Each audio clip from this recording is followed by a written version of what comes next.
Okay, so I happened to purchase two new brushes from the new Real Techniques Bold Metals collection.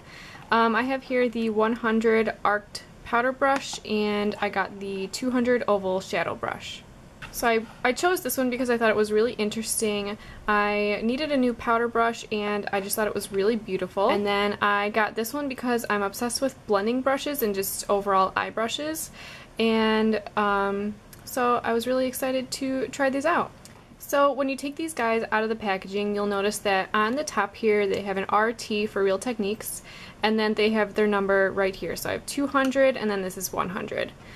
These are super soft. They're just as soft as the regular Real Techniques brushes, if not softer.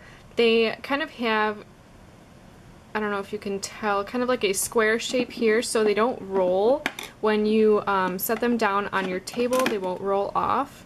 And I also want to mention that I really love the ends of these, how they're so sleek and really tapered down. I store my brushes in a glass jar with some rice in them, so it's really easy just to stick them in, opposed to the other brushes that they have where they have really bulky, kind of oversized handles, and it's really hard to stick them in the rice if you happen to store your brushes the same way I do. It's just so much easier to really stick these in. Also, when you have these, you'll notice that they have a lot more weight to them, and I really like this. To me, this kind of tells me that they're really well made and they're really professional. These are the most expensive brushes I own at the moment, and I really do love them. I love how they're completely mirrored, and I think they're weighted. You can really feel the weight in the bulk of the brush here, so that when you're here, they're really balanced. So I really like that. This one is a little bit more stiffer than I expected. If I could compare this one to the Real Techniques base shadow brush, I absolutely love this one.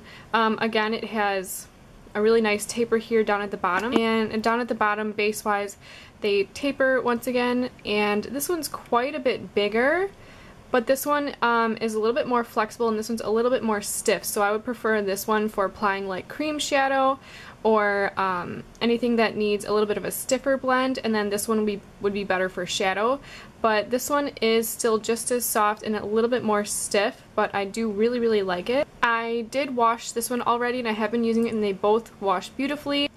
So overall, I think this is a great brush if you're looking for a synthetic brush to apply cream shadow or blend out concealer even.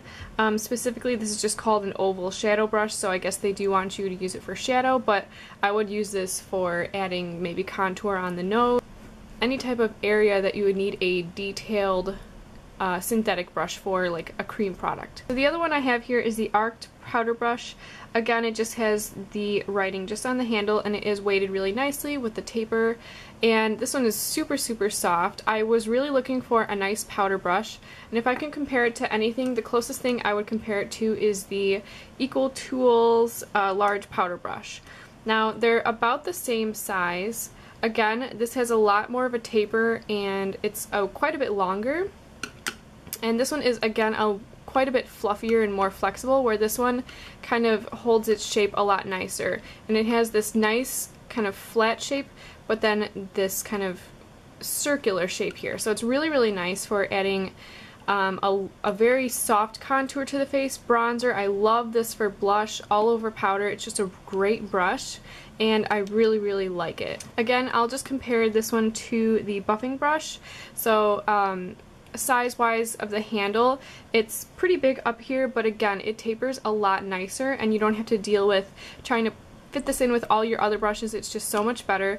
And weight-wise, this is probably like 3 times the weight of this guy. So it's really nice. It feels very luxurious. These are the most expensive brushes I have, and I've just been in love with them.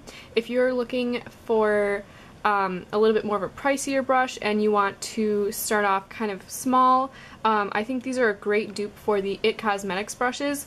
Those are a little bit more a little bit more fluffy and have a little bit more density, but at the same time are more flexible compared to these two. But I think these are still going to be a great addition to anybody's brush collection if you want to go a little bit more high-end, or if you want to have a couple nicer brushes to use on clients and you really want to show them that you're putting money into your kit and they're not just getting the cheap stuff. I really highly recommend these. So bottom line, at the end of the day, I would say I recommend these to someone. But at the same time, I do really love the regular line, and these are still quite a bit more than the regular line. I think you could get a full kit for cheaper than the price of one of these, so it's kind of up to you. I would start small and maybe try a couple, but I still, on a day-to-day basis, reach for these just as much as I would reach for these, and I personally would probably more likely to repurchase these guys because I know and love them, and I do not go easy on my brushes. I use and abuse them and wash them over and over. So I love these guys, but I would definitely still recommend these. So it's kind of up to you. What's your price range? What are your preferences? But hopefully you guys like this review. Leave a comment down below or give me a thumbs up if you liked it, and be sure to subscribe if you're not already. So I'll see you guys next time. Bye bye.